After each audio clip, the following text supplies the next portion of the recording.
Olá, o Em Cartaz já vai começar. Aqui tem cultura para todo mundo, para você que gosta de teatro, cinema, música, literatura, todas as formas de arte. Você pode ver o Em Cartaz aqui na TV Aberta São Paulo ou em qualquer parte do território nacional através da TV Com Brasil. Os canais estão passando aí embaixo. Tem também as nossas redes sociais, o Facebook, o Instagram, o YouTube. Todas as entrevistas que nós fazemos aqui ficam guardadas lá no YouTube para acesso universal e gratuito por toda a eternidade. E podemos começar. O Em Cartaz está no ar.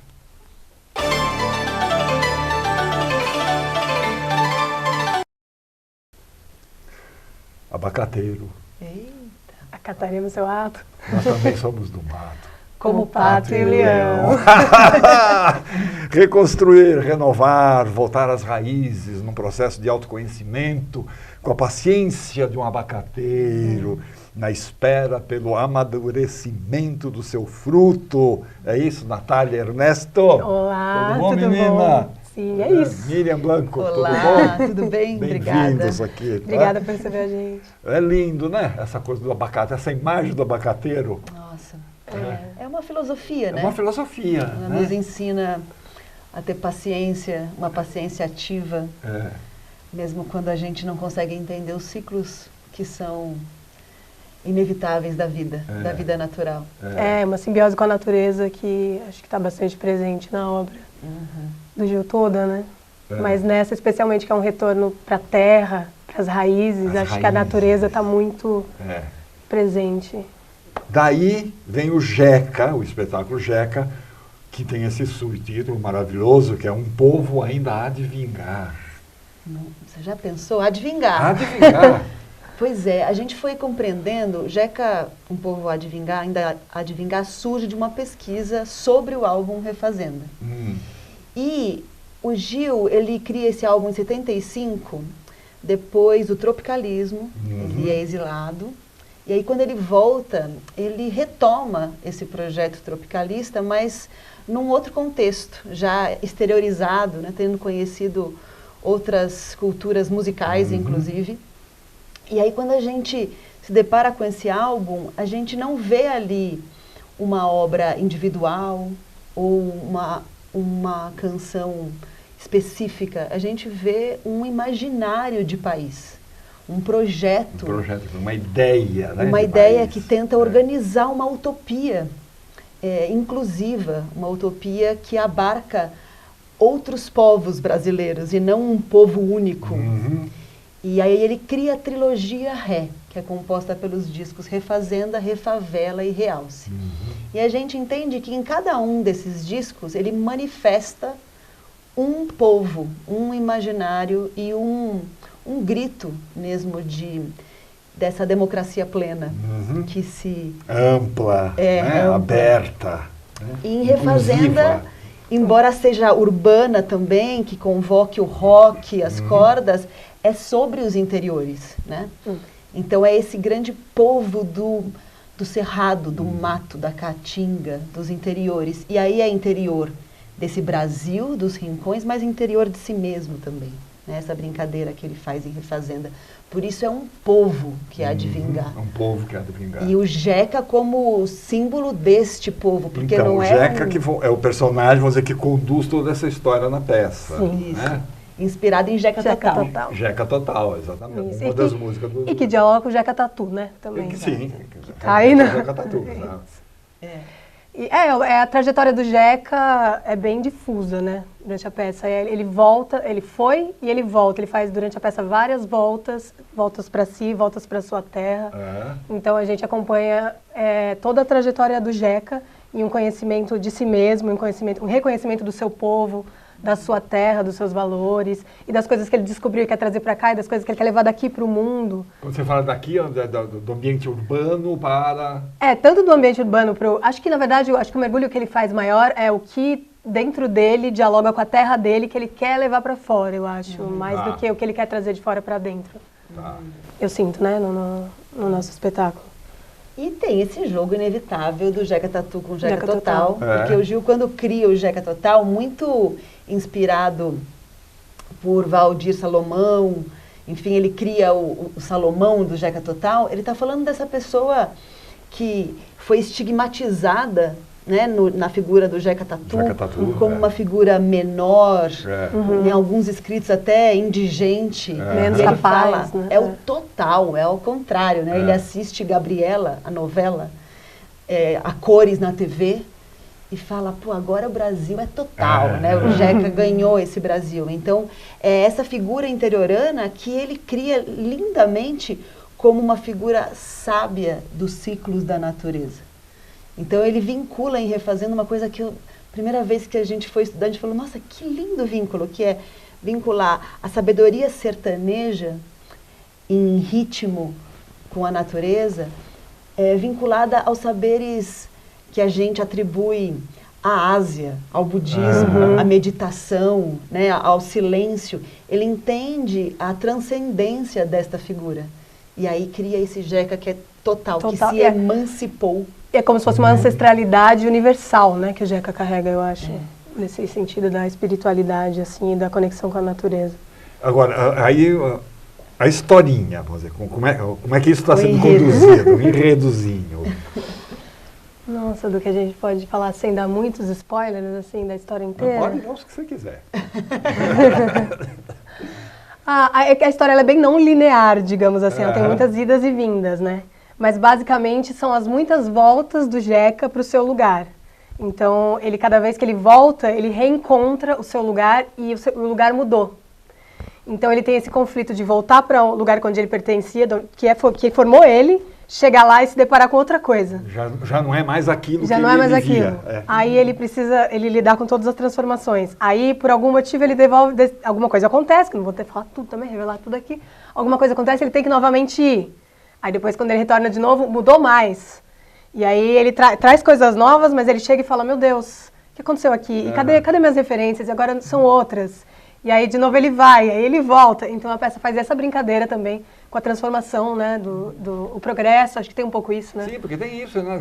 São as transformações que ocorrem no mundo, né? Que vão acontecendo, que vão pintando, que vão surgindo. E você, quando volta, fala, poxa, mas... E ele vai em busca de, cada vez que ele volta, retomar suas conexões consigo, com as pessoas que estão lá, com as coisas que ele ainda acredita, com coisas novas, enfim. Agora, ele vai se amadurecendo, né? Ele também é um Jeca diferente a cada volta dele. Agora, tem todas as músicas do disco? Tem todas. Muito mais que todas. Além das... Além. Porque a gente vai performar, enfim, tem todas as músicas do álbum, que são 11. Além delas, tem 7 canções originais, criadas em diálogo com as canções do álbum Refazenda. E tem também algumas músicas muito marcantes que na nossa pesquisa se mostraram... bastante próximas do universo de Refazenda, como Lugar Comum, como Beck em Bahia, tem algumas músicas que a gente traz do repertório do Gil que contam essa história. Porque a história do Jeca é então, o personagem da canção Jeca Total, voltando para sua terra natal e encontrando os personagens das demais canções do álbum Refazenda.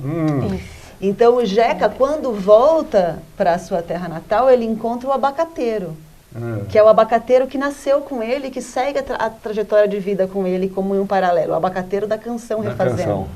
Ele tem um grande amor, que é a sua musa, da canção Ela, que inaugura a faixa 1, né, do álbum.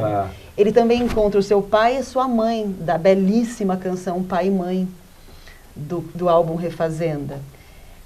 Enfim, ele vive um amor sedento de paixão que vem da canção Tenho Sede. Então, a história é muito atravessada pelos personagens do álbum.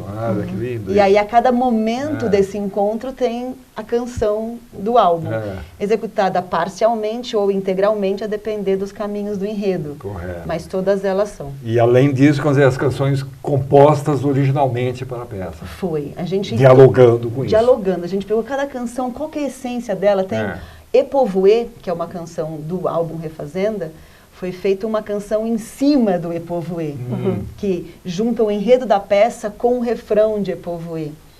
Aí tem uma história profunda desse Jeca com o seu pai sertanejo. Que ele encontra lá. Que ele encontra lá, depois de muitas histórias. E ele vai desbravar essa terra. E a partir desse revolver de Refazenda, revolver de si mesmo e da terra, surge a canção A Palavra Lavra, escrita pelo Marcelino Freire, musicada. Palavra Lavra. Palavra Lavra. Poesia demais. Só o título já é encantador. Belíssimo. E o Marcelino, autor dessa canção, ele fala, né, que o Gil, na escrita, ele revolve as palavras. Cada palavra de um verso leva a palavra do outro.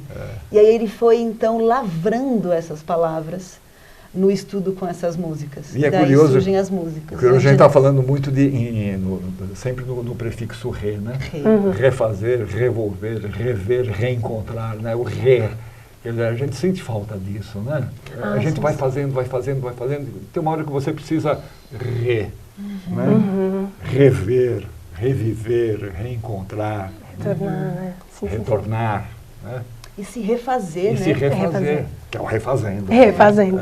E foi muito bonito, porque quando o Gil volta do exílio, ele se refaz como músico. Exato. Refaz a música dele, que até então tinha uma levada muito tropicalista, assim, né? Ele vai para uma simplicidade muito bonita, mas com os conceitos ali do tropicalismo muito bem aplicados. E ele também se refaz assim, pessoalmente, né? Ele muda a alimentação, ele muda seus hábitos, então esse mergulho que ele faz é muito profundo e inspira até hoje.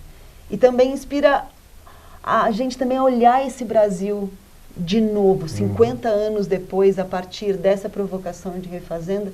Como é que estamos hoje? Como é que esses interiores estão hoje? Como é que nós, povo jeca, estamos hoje a partir de tudo que vem acontecendo? Como que a nossa relação com a natureza 40 anos, hoje? né? Quanta coisa que a gente viveu.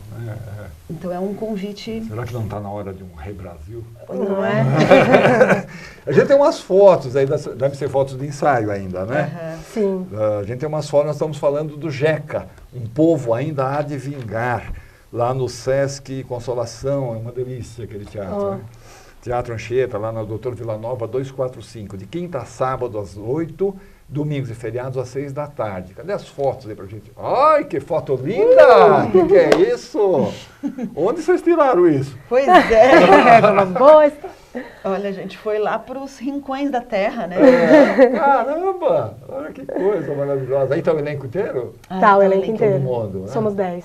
10 de cena. O elenco, na verdade, é o Grupo 59. 59. É um grupo aí que está junto há 18 anos, há quase 15 anos, continuadamente como grupo.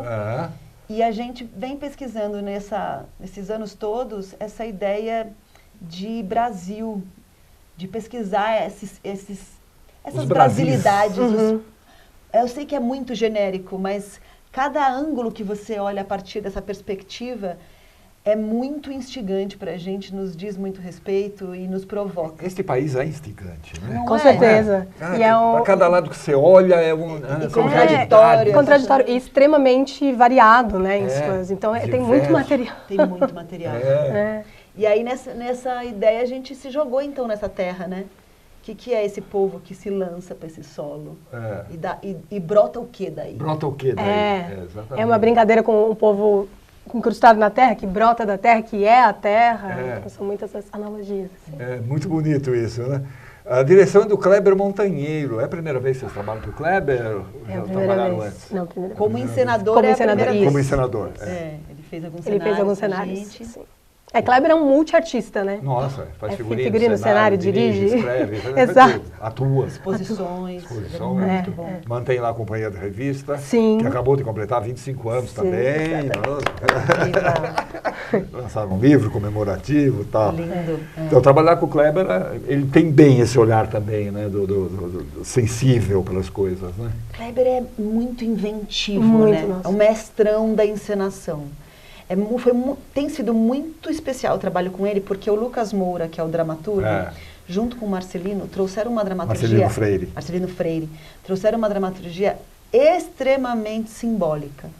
Ela é muito lírica, é basicamente um solilóquio, bastante simbólico, com muitas analogias, com muitas imagens mitológicas. Assim. Então, o texto já traz muita poesia. E aí, ora o Kleber reforçou, ora ele explodiu isso e trouxe uma concretude de cena, de imagens, de desenho espacial muito bonito. E nós, como atrizes e atores, assim, a gente só foi vendo esse pintor. Porque é uma encenação pictórica Uma mesmo, né? Ele composição. vai compondo a cena, desenhando com muita experiência, muita bagagem. E se não bastasse isso, a gente já estava, uau, cara, que lindo isso aqui. Que eu imaginei assim, de repente vinha, sabe? Surge o Marco França, que é o diretor musical, que soma na experiência dele muita bagagem em teatro como ator, com uma baita experiência como músico.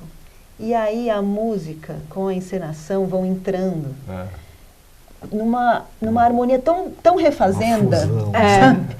Porque não fica aquele momento assim, cena, música, sabe? Eles vão criando e juntos a gente viu esses 3, né, elementos, a dramaturgia com a encenação, com a música, o álbum foi se colocando. Brotando. Muito, foi bem bonito, porque a gente passou por um ano de pesquisa de dramaturgia. Nós, atores e atrizes, criamos a dramaturgia cenicamente, que depois foi recriada pelo Lucas Moura com os poemas cênicos do Marcelino. Então a gente participou ativamente da dramaturgia. No teatro a gente nomeia isso como dramaturgia colaborativa. Colaborativa, Então quando chega, depois desse longo processo de pesquisa do Grupo 59, chega esse encenador, pintando a cena. Marco França, trazendo esse imaginário. Sonorizando tudo. Olha, bonito, né, Natália? É lindo, né? Quando você vê a coisa surgindo, acontecendo, né? sim, Acontecendo, sim. vai, né? Aparecendo. É como se eu colocasse a vitrola lá em casa, sabe? Voltou, assim, na hora que eles chegaram, tô ouvindo o álbum de novo. Que lindo, que bárbaro. Jeca, um povo ainda há de vingar. Sesc Consolação, lá o Teatro Anchieta, Doutor Vila Nova 245, ali na Vila Buarque, até 23 de novembro, quinta a sábado às 8, temporada inicial isso, né? Isso, Temporada de estreia. Temporada de estreia. Quinta a sábado às 8 da noite, domingos feriado às 6 da tarde. Com o grupo 59 de teatro comemorando quantos anos você falou? Estamos indo para 15, hein? 15 de grupo 15, 18 de encontros. Legal, sucesso para vocês, meninas. Puxa vida, Muito que obrigada. trabalho maravilhoso. Estou ansioso para ver. Ansioso. Esperamos vocês lá, hein? Miriam, tudo de bom. Obrigada. Natália. Obrigada. Até, linda. Vamos ver o que tem agora. O filme. A Sandra Bastão separou um trailer aí para a gente dar uma olhada. Vamos ver?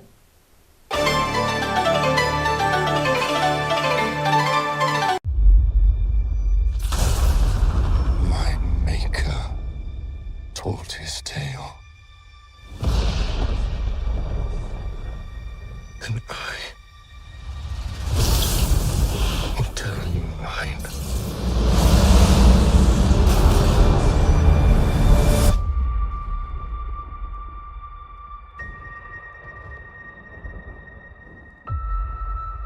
I remember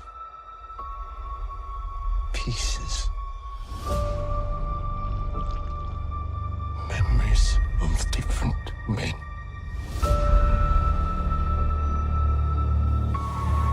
Then I saw it. Your name.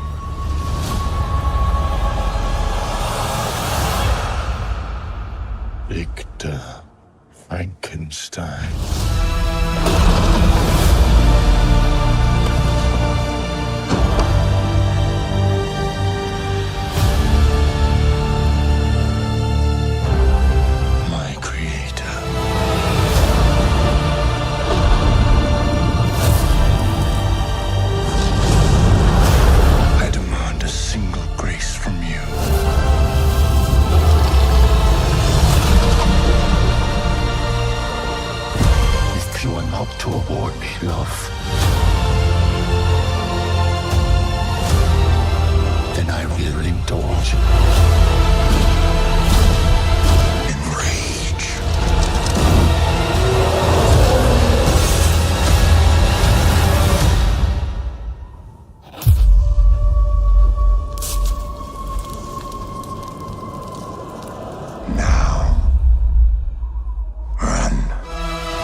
seja quem for, cuide bem do seu amor, seja quem for.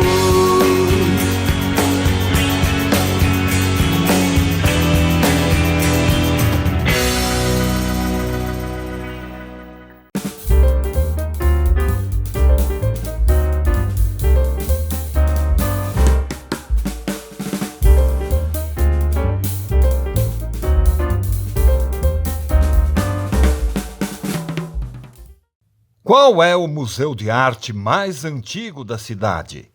Sim, a Pinacoteca do Estado de São Paulo, fundada em 1905 e carinhosamente apelidada de Pina. São 2 edifícios com intensa programação, a Pinacoteca Luz e a Pinacoteca Estação. A Pina Luz é a antiga sede do Liceu de Artes e Ofícios, projetado no final do século XIX pelo arquiteto Ramos de Azevedo, e que ainda comporta um dos principais laboratórios de conservação e restauro do país. A Pina Estação, inaugurada em 2004, originalmente abrigou os armazéns e escritórios da Estrada de Ferro Sorocabana.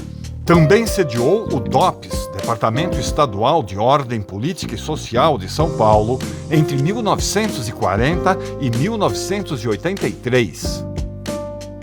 A Pinacoteca do Estado mantém uma expressiva coleção de arte brasileira, principalmente dos séculos XIX e XX. São mais de 7.000 obras mantidas pela instituição. Com relação ao século XIX, certamente o núcleo mais consistente e importante da instituição, é possível entrar em contato com a maior coleção de obras de Almeida Júnior. Entre retratos e cenas do interior, sobressaem as célebres obras Caipira Picando Fumo, Saudade e Leitura. As naturezas mortas de Pedro Alexandrino ocupam uma sala inteira, onde se destacam Cozinha na Roça, Peru depenado e Aspargos. Há ainda paisagens de Antônio Parreiras e Benedito Calixto, como a Baía de São Vicente. O acervo conta também com diversas obras de artistas modernistas, como Vitor Brecheret, Tarsila do Amaral, Lazar Segal, Anita Malfatti, Cândido Portinari, Di Cavalcanti, Clóvis Graciano, Francisco Rebolo e Túlio Munhaine. Complementam a coleção um significativo núcleo de pinturas oitocentistas europeias e de esculturas francesas, com destaque para o conjunto de 9 bronzes de Auguste Rodin. Tudo isso pode ser visto na exposição permanente da Pinacoteca. Um passeio enriquecedor e obrigatório.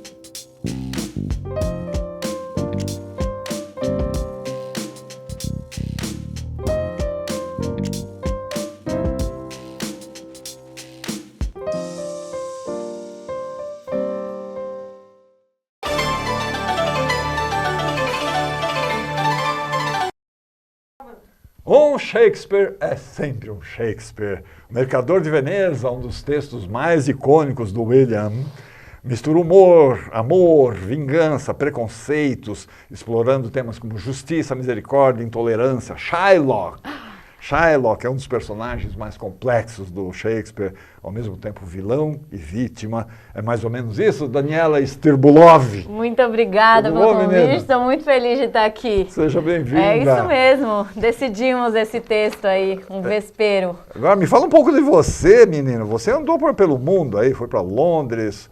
Andei pelo mundo, fiquei lá 1 ano e meio. 1 ano e meio? Já faz um tempo, foi antes da pandemia.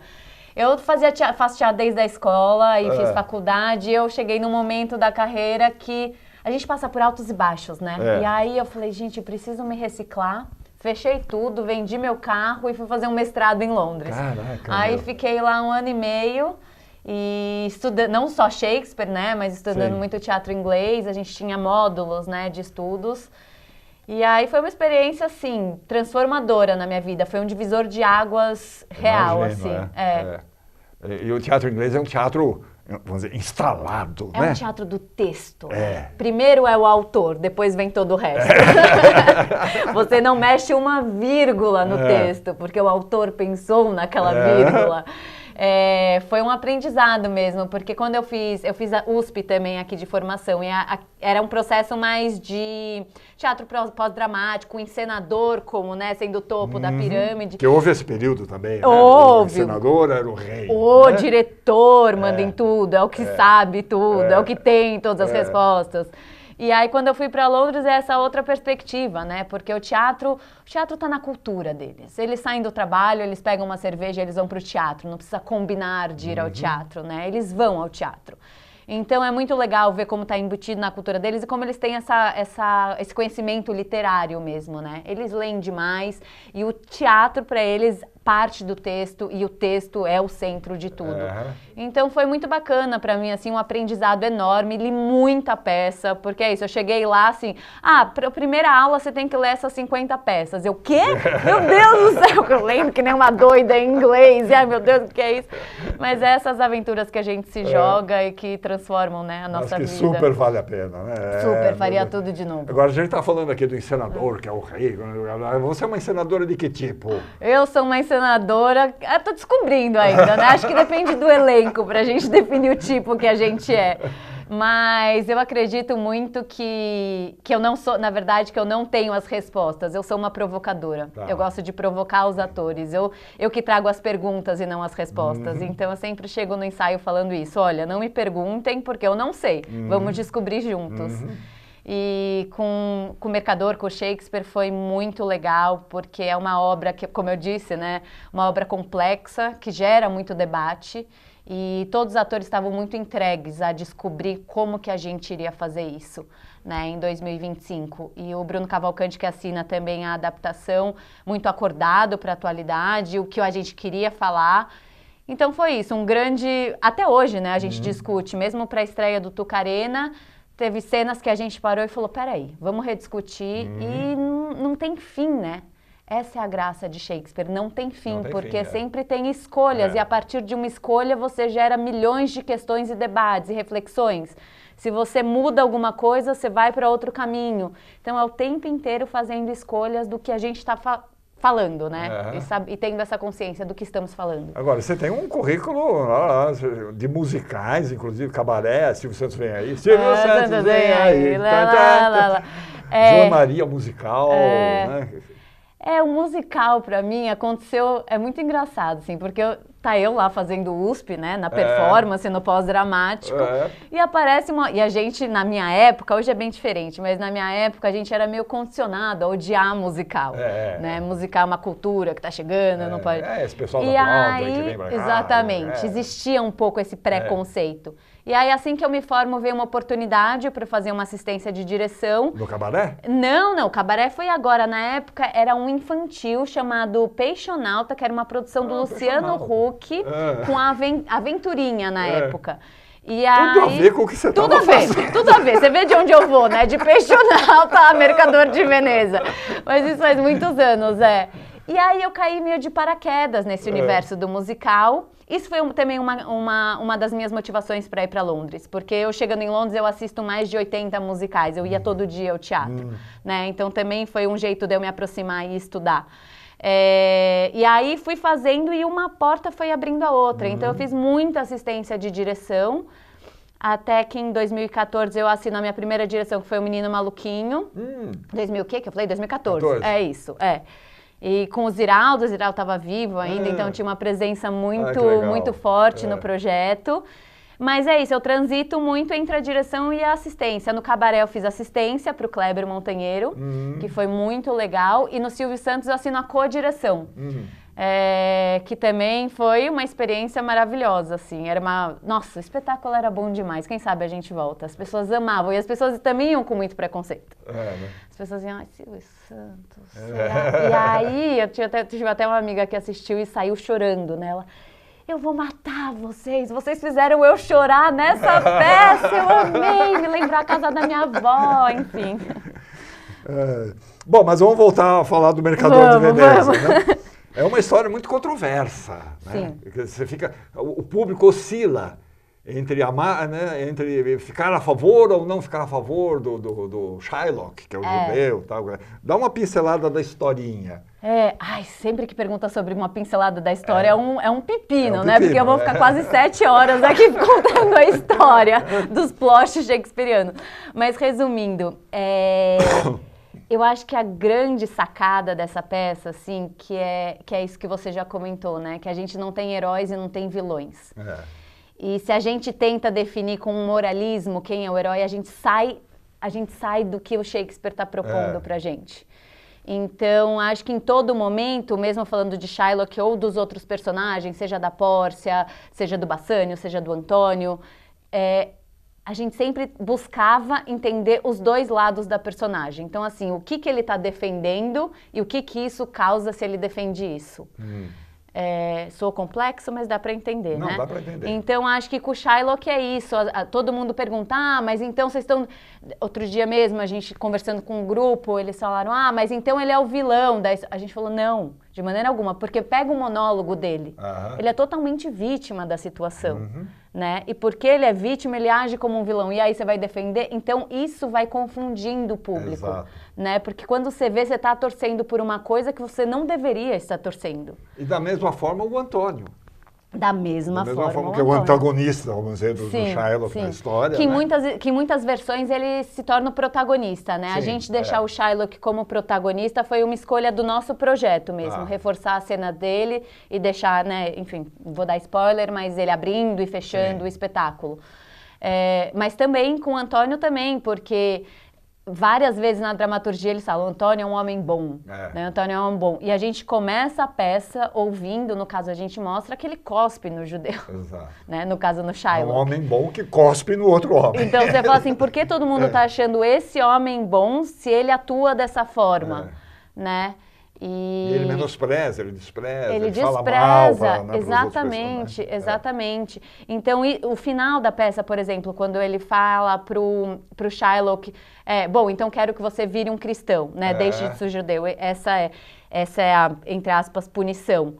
A gente discutiu muito se isso era porque ele, de fato, queria uma revanche, uma vingança, ou se era porque ele acreditava que aquilo era o melhor, de fato, pro Shylock. E dá para você escolher 2 caminhos, e isso fala muito é isso que eu estava falando. Dependendo do caminho que você escolhe, você vai gerar uma coisa no público e também na cena. Agora, no momento que o Shakespeare escreve isso, não havia judeus na Inglaterra. Não, ele não conheceu nenhum judeu. Não conheceu. Não conheceu nenhum judeu. Mas ele pega o judeu como o outro, né? Vamos dizer, o estranho. O estrangeiro. O estrangeiro, isso, que é o termo que usa na peça. Exatamente. O estrangeiro, e sim existia um antissemitismo na época, de fato eles eram segregados, né? E por isso que tem a história... tinham sido expulsos e usavam as boinas vermelhas. Eles viviam num gueto, que na verdade em Veneza é uma ponte, né? O Dan teve lá semana retrasada e ele falou, gente, achei que era um lugar super distante, é uma ponte que você atravessa. Então existia já esse conceito do antissemitismo, né? E também por isso que a peça... Durante muitos anos foi categorizada como uma peça antissemita, até pelo Harold Bloom, que é um teórico.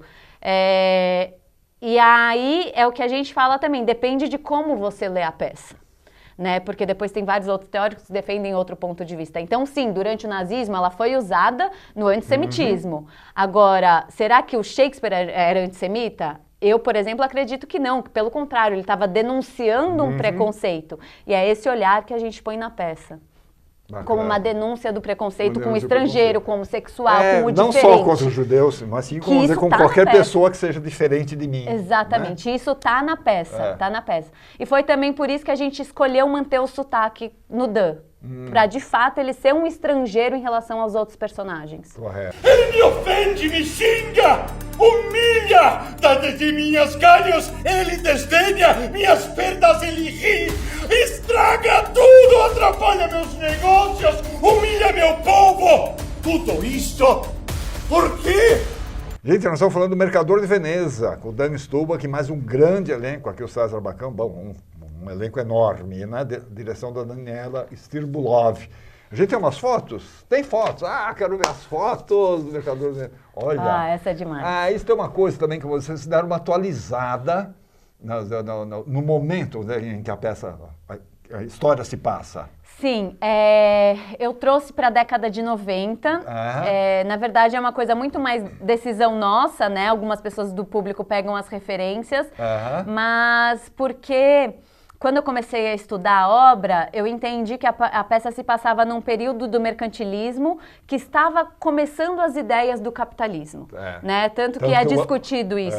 O Antônio é um empresário, um capitalista, vamos dizer, né? Dono de navios, tal, não sei o quê, mercador. Mas que o lucro ainda não era visto como uma boa coisa. Quem defende o lucro é o Shylock, né? Então existia essa discussão.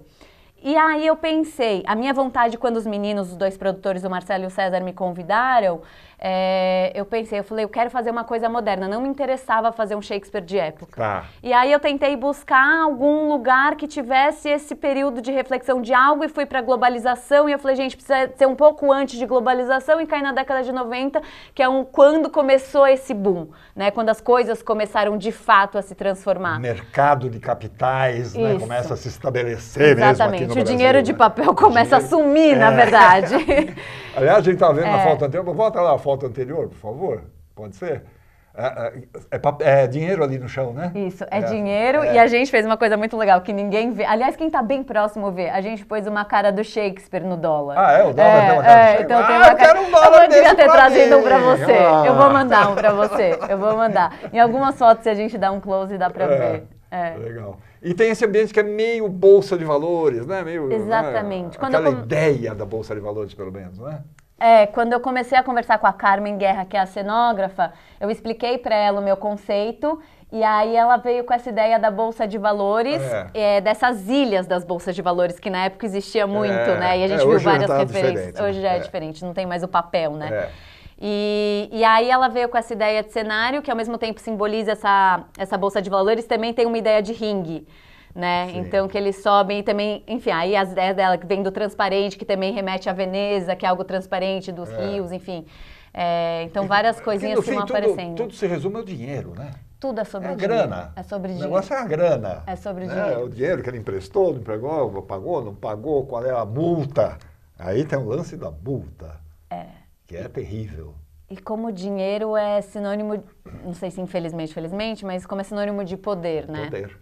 E como no fundo não é só sobre isso.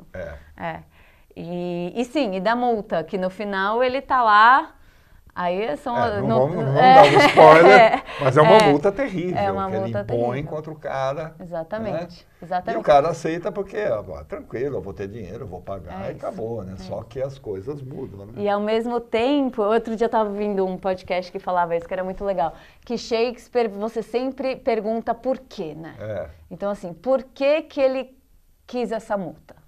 E aí você começa a indagar, e aí são as escolhas que eu estava falando. Será que é porque ele de fato queria matar o outro? Ou que ele queria pregar uma peça? Ou porque o ator tem que toda hora estar fazendo escolhas de tudo? E o Antônio, por que o Antônio aceitou essa multa? Porque ele achava que de fato ele não ia ficar pobre? Ou porque ele queria provar para o outro que ele não tinha medo e era... Faria qualquer coisa pelo outro. Exatamente. E aí a gente vai. Vai desdobrando, né? Agora, é muito legal os truques dramaturgicos do Shakespeare, né? Ele tem uns truques, né? Tem. Aquela coisa, quer dizer, foi feita a aposta, não sei o quê, tranquilo, eu vou pagar, não sei o quê. Só que, aí tem um truque. Tem um truque, que os navios dele... Não, e o mais doido é que ele foi escrito como... O texto foi escrito como uma comédia, né? Então tem um tom farsesco. Porque aí na última cena, os navios se perderam, afundaram-se aquela última cena. Não, era tudo mentira, tá tudo aqui. Aí tu falou, gente, mas... Tanto que tem uma... Acho que na montagem truque, né? que teve, agora eu não me recordo qual que foi, mas que eles cortaram o 5º ato. Eles fizeram a peça até o julgamento. E não fizeram o 5º ato. É isso. E a gente falou, não, vamos fazer inteira. Mas, de fato, é um desafio ali, depois do julgamento, se ainda deixar o texto acordado, né? Mas a gente decidiu fazer isso justamente para fazer a gente até projeta, né? Farsa ou tragédia. Porque é uma tragédia, né? Mas, ao mesmo tempo, é escrito como uma farsa. E aí essa é a brincadeira dele, é o truque dele. É o truque dele, pois é. Agora, não há como não falar da atuação do Dan Stulberg fazendo o Shylock. que está impressionante, impressionante. E a gente estava falando aqui dos silêncios, né? Que ele coloca em vários momentos da peça, né? É genial, é genial. Como você espera que ele vai dizer alguma coisa e ele não diz, ele fica remoendo aquela... Né? Sim. Fica mastigando aquele momento, mastigando aquela cena, e você fica numa aflição olhando aquilo. O Dan, é a primeira vez que eu trabalho com o Dan, assim, já tinha um apreço enorme pelo trabalho dele, e não conhecia ele pessoalmente, conheci. E além dele ser esse artista que ele é um cara muito generoso, né, com todos nós. E é impressionante o domínio que ele tem na cena, né? Não só o domínio que ele tem, mas no processo inteiro, como ele é um ator criativo também. Ele chega com ideias, ele que trouxe a ideia dos sapatos, da cena, ele sempre vem com ideias propondo muita coisa e com um domínio cênico, assim, que poucos atores têm. O Moacir Góes, quando foi assistir no Rio, falou uma coisa do Dan que eu acho muito interessante, que é muito difícil um ator fazer Shakespeare, né? Porque o subtexto do ator, o subtexto em Shakespeare não existia ainda o conceito, estava se desenvolvendo ainda. Então, tudo que o personagem pensa, ele fala. Né? Tudo que é falado é tido como verdade, ele não mente. Mas, ao mesmo tempo, numa atuação contemporânea, não tem como você fazer isso sem criar um subtexto, porque fica muito externalizado e você não cria a verdade. E o Dan, muito genial, assim, com uma genialidade, consegue fazer isso num nível que poucos atores conseguem chegar. Que é falar o texto, mas criar na interpretação milhões de subtextos. E isso deixa, ficou até arrepiada, isso deixa ele numa presença de falar aquilo e ao mesmo tempo tá pensando em outras camadas, que ele fica com o público na mão. Na mão. Seja num silêncio. É lindo quando a gente vê isso acontecer no palco. É lindo. É lindo, né? E é um nível de atuação altíssimo, né? E eu quero falar de uma outra pessoa que eu tenho um carinho muito especial por ele, que é o Augusto Pompeu. Augusto Pompeu é que demais. Faz o Juiz, o Conde, né? Que figura maravilhosa. Não, e uma história no teatro. Uma história no teatro. Genial, assim. O cara tem uma estrada e ele é um doce. Nossa, toda hora ele fica muito tempo fora de cena. No primeiro ato ele sempre assiste, né? Então, sempre no final eu vou lá, Pompeu, e aí, o que você achou? Me ajuda aí, fala o que você achou. Ele, para, menina, você tá muito nervosa? Eu falei, tô muito nervosa. Ele, calma, é teatro, vai dar certo. Ele também tem isso, né? Os atores antigos, não, o Dan não é tão antigo, mas o ator, né? Ele instaura, ele chega e tem aquela coisa chegando do teatro que fala com calma. A presença dele já diz muito. E tem articulação, e tem projeção, é um teatro, né? Bonito, Antunes, né? É bonito. É lindo demais, é lindo bonito. Demais. Gente, Mercador de Veneza, lá no Tucarena, até o dia 14 de dezembro, mas eu já tenho notícias que parece que vai continuar. Mas depois a gente fala sobre isso, tá? Ano que vem. Até o dia 14 de dezembro. Sexta de sábado às 9, domingo às 6 da tarde, Tucarena, lá na Rua Bartira, lá na PUC. Daniel, poxa, que bom que você está vindo aqui para a gente conversar. Nossa, eu fiquei muito feliz. Também. Muito feliz com esse papo. Bom demais. Um abraço para todo mundo lá. Obrigada. Mais sucesso para vocês. Yes. Tá, esperamos você lá de novo. Vou lá, vou mesmo. Vamos. Deixa eu ver agora, é hora da nossa agenda. Vamos ver o que está acontecendo pelo Brasil afora. Shows, espetáculos teatrais. Agenda Brasil.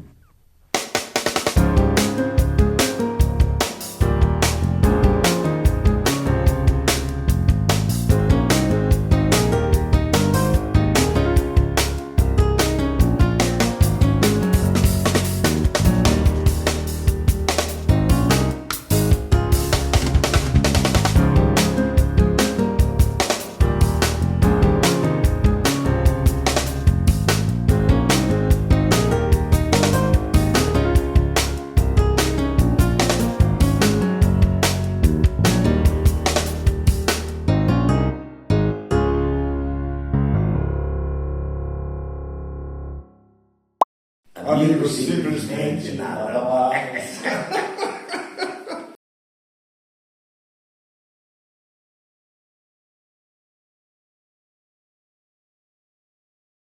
Ele é Otton Bastos, um ator brasileiro, tem 91 anos e não se entrega, não. Não me entrega. Não se entrega, não. É um privilégio falar com você, Otton, sempre. Muito obrigado, querida. Você está prestes a entrar em cena para mais uma apresentação do Não Me Entrego, Não, em que você, através da sua história, você nos mostra um panorama do teatro e do cinema brasileiro também, né? Das últimas 7 décadas. Não é pouco, hein? Obrigado por abrir uma brecha para vir conversar com a gente. Doutor, lá se vão 75 anos da sua estreia no teatro. Você pisou no palco pela primeira vez, lá no Teatro do Estudante? No Teatro do Estudante, eu frequentava o Teatro do Estudante, porque meu pai gostava muito de teatro. E ele me levava para ver. E o teatro do momento, na época, era o Teatro do Estudante do Pascoal Carlos Magno. Grande Pascoal. Que foi o homem que impulsionou essa arte aqui no Brasil. E as pessoas hoje em dia não sabem nem quem é. Exatamente. E o homem foi fantástico. Ele criou escolas, ele criou o Teatro do Estudante, a Casa do Estudante, e depois as caravanas de cultura que viajavam pelo Brasil todo levando dança, música, teatro, né, nas cidades pequenas. O Pascoal foi uma pessoa extraordinária. E eu estreiei em 1950. E lá no teatro, mas não era o Teatro Estudante, era o Teatro do Pascoal Carlos, que é em homenagem a Eleonora Duzzi, a grande atriz italiana Eleonora Duzzi. Então, foi lá que eu estreiei mesmo no coro, na peça do Aristóteles Soares, Terra Queimada. Porque o Pascoal tinha uma coisa, você entrava na escola, ele acabava com o teu ego logo, não pense que você vai chegar aqui e vai começar a trabalhar logo no teatro, vai para fazer não. Você primeiro tem que estudar o bastidor do teatro, o que é o teatro, a cozinha do teatro. Você tem que ir até a cozinha do teatro para você poder entender o que é teatro. Você vai ser contra a regra, você vai ajudar a fazer cenário, você vai ajudar a fazer iluminação, você vai fazer sonoplastia, coisas que eu nunca tinha ouvido falar na minha vida. Sonoplastia, contra a regra, contra a dicção, eu disse, não, que era dicção. E pelo amor de Deus, como é que eu vou saber essas coisas? Você vai aprender com o tempo. Então você ficava 1 ano aprendendo o bastidor do teatro. Depois do bastidor do teatro, você então iria para o palco. Então agora você vai começar a pisar no palco. Mas não é protagonista, você vai estudar. Eu estreiei no coro da peça da Aristóteles Soares. Agora, deixa eu te perguntar uma coisa. O que é que você guarda ainda dentro de você desse jovem de 18 anos que estava pisando no palco pela primeira vez? Primeiro, eu guardo a insistência do Pascoal de me aceitar, porque eu não tinha vocação, eu não digo vocação, se eu não tivesse vocação, eu não estaria até hoje fazendo teatro. Eu não tinha intenção nenhuma de seguir teatro. Eu queria seguir outra coisa, inclusive influenciado pela professora que disse que eu não deveria fazer nunca mais na minha vida arte, nem se meter em arte na minha vida, porque eu ia ser um fracasso eterno. Né? Então, eu fiquei feliz quando o Pascoal me colocou para fazer o coro na peça. O que eu guardo é o aprendizado que eu tive, o conhecimento sobre o teatro, o interior do teatro, como arrumar um cenário, como arrumar o teatro, a caixa preta do teatro, como ir até lá para saber como é que você anda em cena, como é que você vê ouve uma música em cena, o que é que aquilo é para você, como é que é arrumar um teatro, um palco, para você ajudar os seus colegas a tomar conta das roupas, ajudar a tomar conta das roupas dos atores, né? Quer dizer, dos atores e dos personagens, ensinar como pendurar a roupa, não pegar a roupa e jogar. Então, eu aprendi tudo isso, e eu acho que foi uma das coisas mais importantes da minha vida. É que foi isso, eu aprendi, eu vim do fundo, eu fui até o fundo do teatro para poder entender o que é o bastidor do teatro. Né? E essa alegria que você tem de ter no bastidor, você tem sua concentração, cada um tem a sua maneira, tem uns que ficam rezando, tem outros que acendem vela, tem outros que fazem isso, e você se concentra com isso. Esse aprendizado foi o que me deu força para vir seguindo nos contra-caminhos da vida, né? Assim, no lugar de estar errado, procure acertar, vai. E outra coisa que eu aprendi com o Pascoal é você ver os colegas em cena. Ele botava todo mundo para ver os ensaios, para ver como é que um diretor agia com os atores, como era a reação dos atores, para você ir se trabalhando. É o Fernando Pessoa, trabalhar é trabalhar-se. Então você vai se trabalhando na proporção que você vai trabalhando.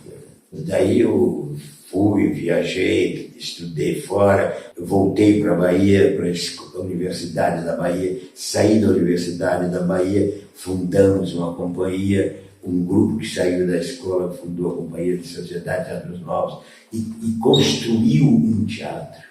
O Teatro Vila Velha, que ainda tem hoje, já reformado, já não é mais o teatro da minha vida, do meu tempo, não é mais o teatro. Agora é outro teatro, com outras condições.